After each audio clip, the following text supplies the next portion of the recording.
In Europe, they're talking about destroying Kaliningrad, the Russian exclave between Poland and Lithuania. In fact, the Lithuanian foreign minister said that NATO must prove it is capable of penetrating the Russian fortress built in Kaliningrad, and that if necessary, the alliance could destroy all the defenses of the Russian city. The Kremlin responded by calling those remarks insane and accusing the Baltic countries of being blinded by hostility toward Russia. That said, this does not mean that NATO will attack Kaliningrad tomorrow. However, if for years Kaliningrad was seen as a Russian card against Europe, today that's no longer the case, and in Eastern Europe, politicians are starting to say publicly that this card is no longer untouchable. If you appreciate my videos and watch them often, please subscribe to the channel. It's free for you, but it's really vital for the project and will allow me to keep making videos. Thank you very much. Kaliningrad is a Russian enclave, meaning a Russian territory separated from the rest of Russia, located between Poland and Lithuania. So it's between two NATO countries and faces the Baltic Sea. Kaliningrad has about 1 million inhabitants and is highly militarized. It's often described as the headquarters of the Russian Baltic Fleet. Kaliningrad therefore allows Russia to have a presence in the Baltic and within NATO's strategic space. However, this territory has not always been Russian. In fact, it was previously called Königsberg and was a German city in East Prussia. After World War II, it became part of the Soviet Union, then remained part of the Russian Federation after the USSR collapsed. Meanwhile, the world around Kaliningrad changed completely because Poland, Lithuania, Latvia, and Estonia joined NATO and the European Union. This turned the Russian enclave into a sort of military island inside the Western Bloc. So Kaliningrad is an outpost for Russia that's useful for putting pressure on Europe, and in fact, over the years, Kaliningrad has been militarized. It hosts the Russian Baltic Fleet, missile systems, air defenses, and military infrastructure. Basically, Russia has built a fortress that has both military and psychological value. For years, Kaliningrad has fulfilled this purpose. Every time tensions rose between Russia and NATO, the enclave would come up in discussions as a reminder that Moscow was still at the heart of the Baltic and able to threaten Europe up close.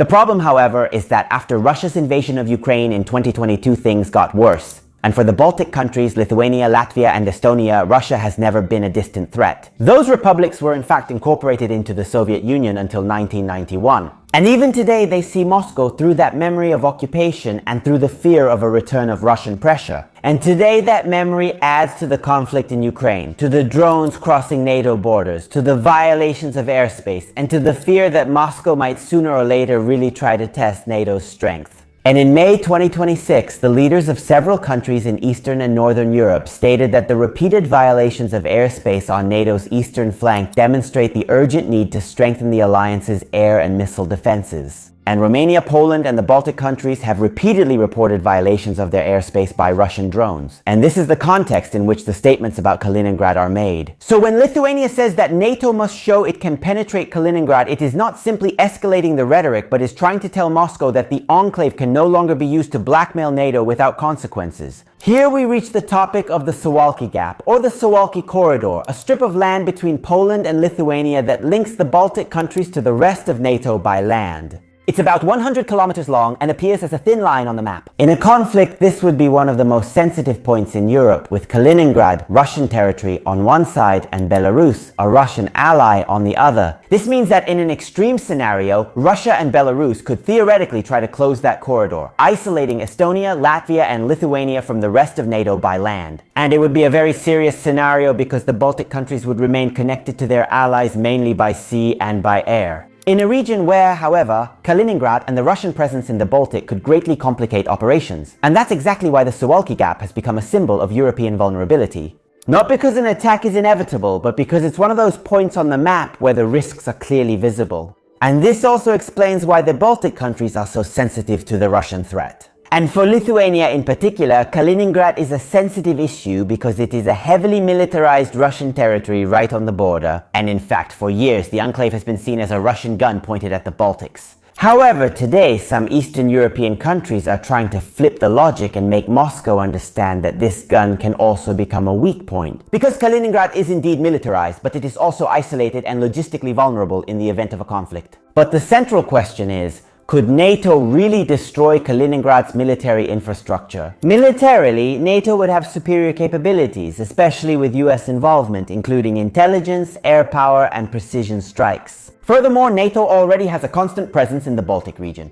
Consider that in April 2026, NATO fighter jets intercepted strategic bombers and Russian jets during a major air operation involving several European countries. So yes, NATO knows the region, patrols it, and would have enormous capabilities in case of conflict. However, an attack on Kaliningrad would still not be simple and certainly would not be without risks. And this is where the issue of nuclear weapons comes into play.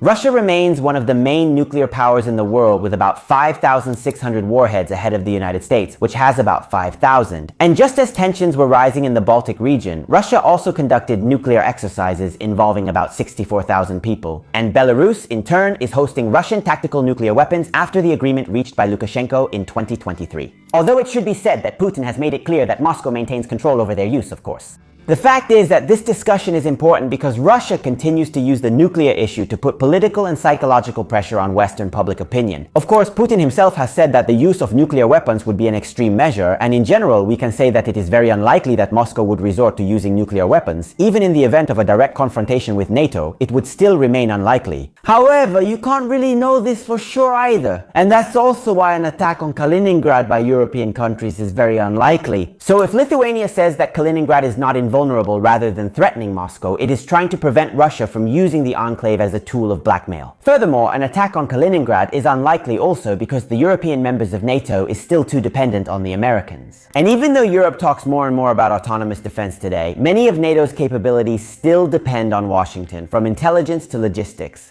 Of course, this doesn't mean that Europe is weak, but transforming economic strength into military power requires time and political will. That's still not just around the corner. However, there has been some progress.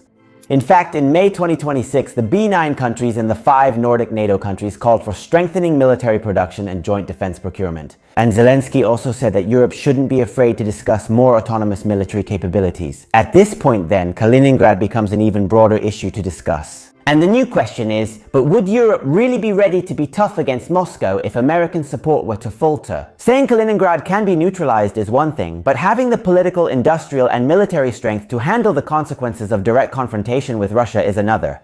And the answer is certainly not obvious, but it seems clear that Europe is slowly moving in the direction of being able to handle Russia on its own. And the real news is not that tomorrow NATO will attack Kaliningrad, fortunately, but that today in Europe it is possible to openly talk about such a scenario without it being immediately dismissed as pure madness. Because this shows Europe has entered a new phase. We're not in direct conflict between NATO and Russia, but we also no longer have the psychological peace of past years. We are in a middle ground of deterrence, drones, and exercises.